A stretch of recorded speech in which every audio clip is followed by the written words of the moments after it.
Hello and welcome to the 2026 Open Day Countdown, a series where I'm previewing every team in MLB, counting down today. Yesterday was episode 1 where we talked about the Colorado Rockies, and today we'll be talking about the Chicago White Sox. The White Sox last year finished with a record of 60 and 102. Not great, but still a big step up from where they're at in 2024. And in case you don't know the stats I'll be referencing, in case BFIP mostly, please watch the first video to see. I'll briefly go over stats of this. So, start off with the hitting side. Benintendi is the best hitter on this team by BFIP. He had a 103 WRC plus last year, but by BFIP plus he had a 125, which was very good. Vargas is also another guy I'm really high on. He's very good plate discipline, as you can see. 11% free pass rate, so essentially free pass rate is walks plus hit by pitches. So 11% free passes, only 7.6% K rate. And also, the thing about BFIP Plus, one of the things that it doesn't look at is sort of like Xwoba, is that it doesn't really look at air pull that much. The guy like Vargas, who pulls the ball in the air more than often, has a good chance at overperforming this set.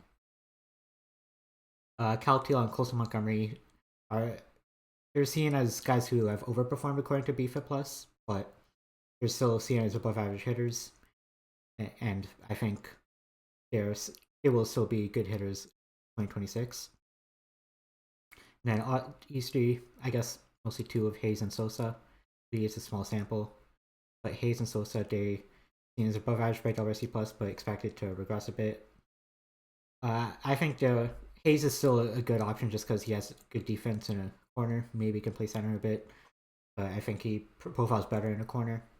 And Lenny Sosa, he's sort of that infield type, can play first base and second base. A little bit maybe third base, but I wouldn't put him there personally. But he's also a guy who, if we get into the splits against lefties, Lenny Sosa, very good hitter against lefties. Against righties, have the splits here, not so much. And then as also one thing that this stat doesn't account for is guys coming over from NPB. So for example, Murakami, he obviously didn't play in the majors, so there's no data to go off of for him. But he had a 211 WRC plus. It was very good in NPB, but again, the concern isn't with the offensive upside, is more so with the strikeout rate, which because he struck out nearly 30% of the time. The question is, can he make enough contact to survive in the major? And that's a question where I guess we'll have to see in spring training. First game back, spring training, he got a single and a double. Second, he struck out once, and didn't get a hit. So, and something we'll have to see. And one thing I want to touch on more is the catchers before we head into the pitchers, because Cal Teal and Edgar Carroll, they're two guys. They're sort of like battling it out in that catcher position, and right now, Teal is a better hitter overall, but there's sort of like a platoon split where Teal is good against righties, but against lefties, he is not that good. 58 BFIP plus, and Carroll is better, but not as great. Like 141 WRC plus is good, but it's not really backed up by the peripheral. So, but it's still better than Cal Teal, and also Corey Lee. I'm not really too confident in this 113. It's a very small sample, so I think Carroll is the catcher against lefties. Cal Teal is get the line share of playing time against righties. So now onto the pitchers. We'll start off with the starting pitchers. I filtered this based on at least 5 starts. So guys like Gilbert and Newcomb and Hicks, who are, well, Hicks and Gilbert mostly, who profile as relievers next year. They're in the filter here, but Newcomb, he was a reliever last year, but like a multi-inning one, as you can see, 48 games, 92 innings. And he's actually someone that will project to maybe convert back into the starting rotation. So I believe the White Sox did sign him to potentially be a starter, and I'll get into why he may or may not be in the rotation in a bit. But other than that, James Smith is the only guy who is above average by BFIP minus. He had a 385 BFIP, 93 BFIP eyes mean his BFIP was 7% better than the league average. And of course, this is a guy that I was really high on last year after his spring training performance. He's a guy that I got in a lot of fantasy leagues, and it's helped me quite a bit. So it's nice to see him doing well. But other than that, not many guys in rotation who are going to be great. Sean Burke, Davis Martin, John Buchanan, Eric Fetty they signed. They're trying to do what they did last year, where they sort of get a good season out of him, maybe flip him at the deadline. Sean Burke and Davis Martin, I think they will compete for a spot in the rotation. They're below average, but I think the amount of guys they have in that station isn't that great. But as for the bullpen,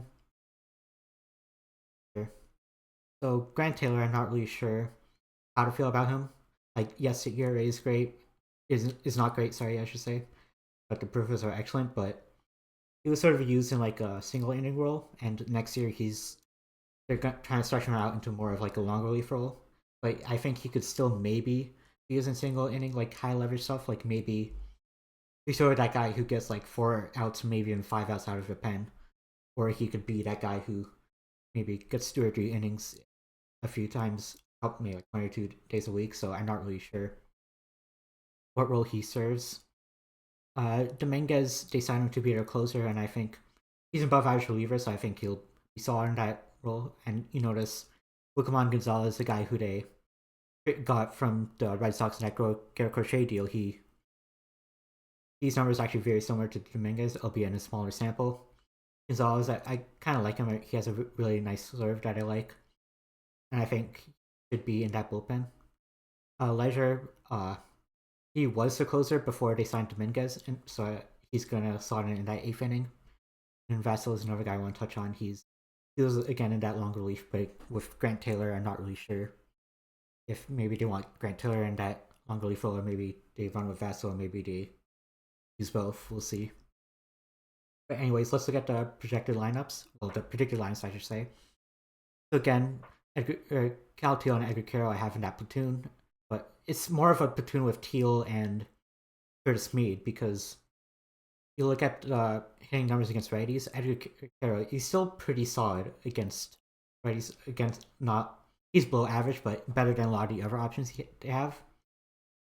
So whereas Curtis Mead bad against righties, against lefties, a 95 BFIP plus, a lot still below average, but still a lot better than what it was. So I have Curtis Mead as the DH against lefties, and against righties, Edgar Carroll as a DH. So Edgar Carroll's playing every day, just DH and catcher, essentially. The infield is not many platoons other than Madoff and Sosa. Again, Madoff, it's sort of weird to platoon Madoff in the strong side, just because he's a righty, so you'd expect righties to be on the short side of the platoon. But Madoff and Sosa, first of all, is better against lefties, and second of all, Madoff is the better defender. So I think maybe you can also see an argument where, say, Madoff is the guy who's playing every day second base, and Sosa is a short side platoon at DH, which I believe is what Fangas has for the infield. Yeah, first base Murakami every day, third base Vargas every day, shortstop Colson Montgomery every day. Then in the outfield, 3 everyday guys in Benintendi, Baldwin, and Hayes. Baldwin is a guy who he wasn't that great offensively, a 92 WRC plus 87 BFIP plus, and they also trade for Acuna, who he was worse offensively, but I think he could be a better defender. And also, let's say Baldwin shows out the gate, and Luisangel Acuna, he has a good start to the year. I think you can make an argument where Brooks Baldwin is bumped into that bench spot, and then Luisangel Acuna is sort of the everyday center fielder. And also, since Baldwin is a switch hitter and Acuna bats righty, Baldwin is sort of I guess you can say what thought Acuna was. Switch hitter, can play a lot of positions. Because Baldwin's a switch hitter and Acuna plays against righties, I can see an argument for Baldwin and Acuna to be in a platoon. And I think that's what Fangraphs has for that as well. but I think because Baldwin, he wasn't great by WRC plus, but BFIP plus was higher on him than Acuna, so that's why I have Baldwin as everyday center fielder. As for rotation, I actually have a 6-man rotation right here, but I think ultimately it will be a 5-man. Shane Smith, Anthony Kay, who signed out of NPB, like Murakami, and Eric Fetty.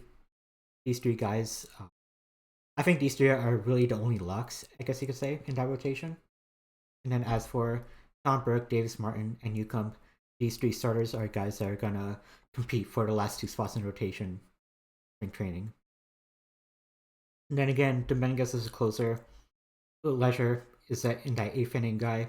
Gonzalez, I have him as another setup man. And then I think Grant Taylor could be a setup man, but again, like I don't really know how to feel about him. Like maybe he's 4 or 5 inning guy, like in that fireman role. Maybe he's a 1 or like multiple, like 2 or 3 inning like long reliever, which is what Vassal was last year. So I just have him as a regular reliever here. I can see him being anywhere in this reliever hierarchy. And to round out the pen, I have Eisert, Hicks, and Vassal.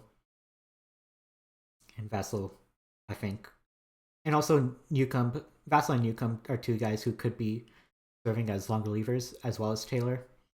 So, just a lot of guys who can give you multiple innings out of the pen, which is kind of nice for when you have a rotation that isn't really that great. So maybe you can be more aggressive with them, like have a lot of 5 and dive starts, and then like go to Newcomb for innings 6 and 7, 6, 7, 6, 7. And yeah. Anyways, as for the WAR projections, I have Colson Montgomery, Hayes, and Teal as the 2 guys who are projected for 2 wins. You can see like a lot of rookies, like Montgomery, Teal, Smith, Madoff, Vassal, and Grant Taylor. Because they're all rookies, the projection system basically projects the exact same WAR, which is like basically the same WAR that I put up in 2025, which because they're rookies, you're gonna have like some ups and downs a lot. So there's like high variance, but I'd say these are pretty decent medians. Of course, Hayes, you have good defense. Dominguez, you're getting a pretty good closer out of him, etc. And as for the win projections, I have them going 66 and 96, so a bit of a step up from the 60 and 102. But again, like let's say Colson Montgomery is like a 5-win player. Teal, he gets 3 wins, and Shane Smith, maybe he also takes out, but he also gets 3 wins. Then all of a sudden, you talk about a team that won 70 games. And so that's what I have for the White Sox. Thank you for watching, and goodbye.